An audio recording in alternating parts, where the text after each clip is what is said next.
What's the biggest scam in life that no one wants to admit? Data caps. The funny, not funny part is that they advertise unlimited data up to certain number. And government regulators allow those companies to get away with it. Click here to unsubscribe to this email notification. Free trial. Noise. Enter your card details. Edit. This is a joke. I do understand how subscriptions work. That's why I keep a Visa gift card with a few cents left on it. The prices of anything baby-related, toys, food, clothes, etc., was in a store on Saturday to get a cot mattress and cover. I cried. We bought dog poop bags to dispose of diapers on the go because it was so much cheaper than a baby equivalent. Tiny roll of those bags lasts forever in a diaper bag. Put baby in a product name and suddenly it's so much pricier than an equivalent product not marketed the same way. Online convenience fees. My bank has free bill pay and will mail them a check if they don't have any other option. So now they get a check from me and the inconvenience fee is their own cost to process the thing, get paid slower, etc.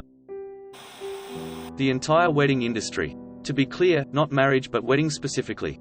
I'm happily married to my wife and we were content to do something special, just the two of us, maybe spend a couple of grand and treat ourselves a little bit to something amazing. Cue the families getting involved and before you know it we're spending closer to 20 grand on one day and feeding a bunch of people I've not heard of before or since the wedding.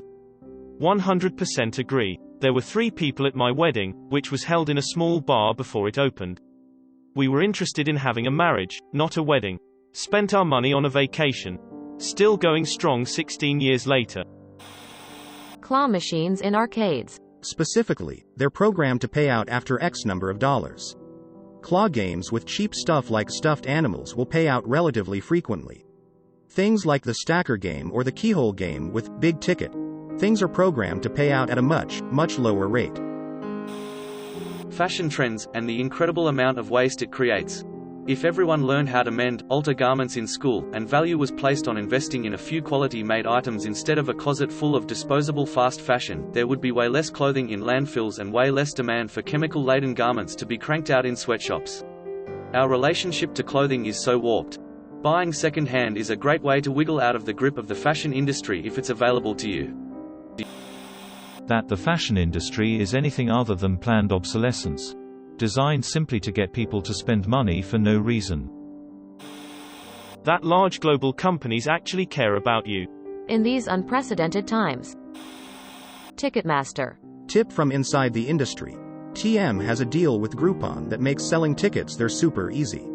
Always check Groupon for the show before buying through Ticketmaster. Buying a star and naming it. A waste of your cash and time. The only organization that can name a star is International Astronomical Union. Besides, you can do it for yourself for free in your backyard.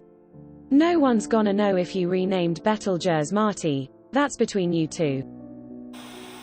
The subscription-based economy. This makes me so angry. Why does everything have to be a subscription now? I mean, I know why, but I still hate it. $18 salad law. Water is $3 while pop is $1. Bottled water versus in can, bottle soda, it's pop in Canada. Reddit awards. I like to think of Reddit awards as microtransactions that give you super upvotes in a free-to-play game. Which is why I don't understand how anyone on Reddit uses them. Paying exorbitant amounts of money for health insurance, and still having to pay boatloads of cash for any doctor, hospital visits. And then being denied coverage or charged extra because of some loophole or technicality. Oh yes, that hospital takes your insurance, but the visiting physician that day is with an organization that's out of network, so effing hell, how are we supposed to know that?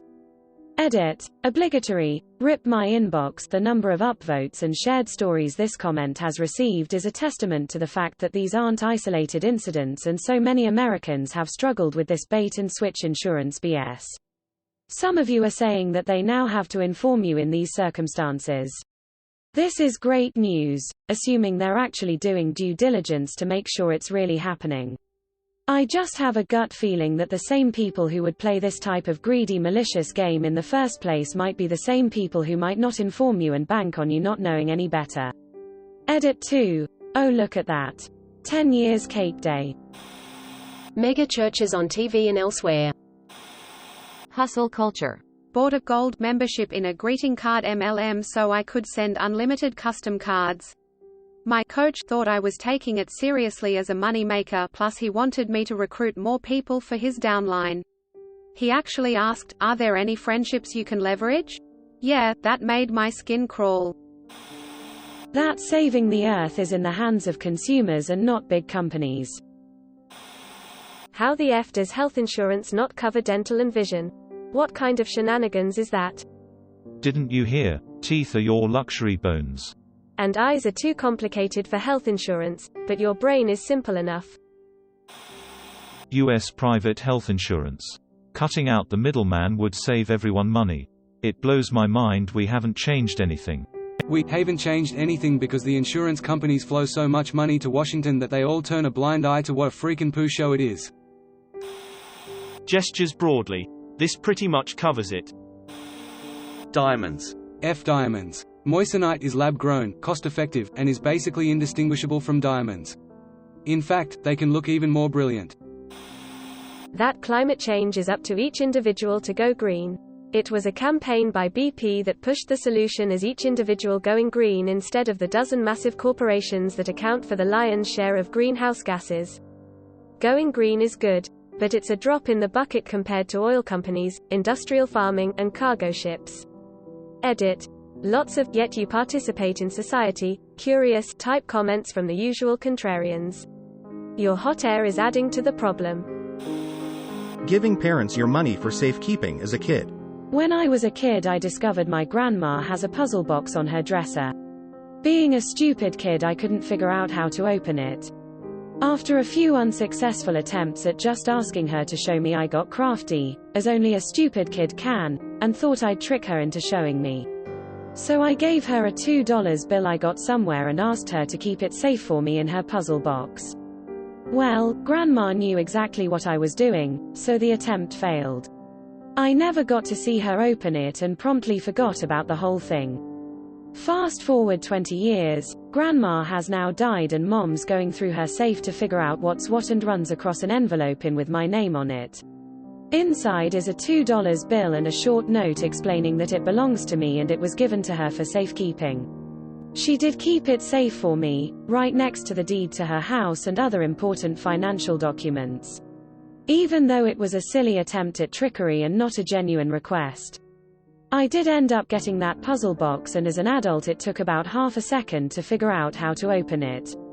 It currently contains a rattlesnake rattle that my grandma got as a little girl that was her treasure she kept in the puzzle box, a $2 bill, and that note. Tipping culture. It's how businesses scammed the general public into paying additional costs so they could avoid paying their staff a living wage. We work the majority of our lives, during our fittest years of health, for the promise of a golden retirement, when we will probably too old and ill to enjoy it properly. I saw this exact thing happen to my dad. He worked his ass off for his entire life, got hurt on the job and was forced to retire, but he at least did get a nice settlement from the injury, but then immediately discovered that he had cancer, and died a few weeks after surgery to remove said cancer due to a blood clot that the doctors never spotted. He never got to enjoy any of the things that he always wanted to during his retirement. That we're supposed to work for the rest of our lives. This is the correct answer.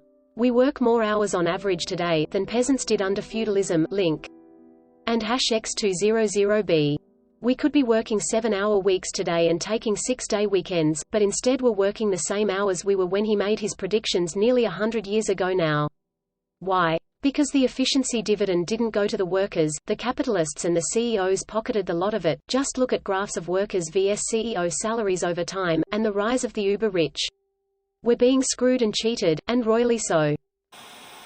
Thank you for watching. We upload new videos every day, so be sure to come back for more fun. Please consider liking and subscribing if you enjoyed the video.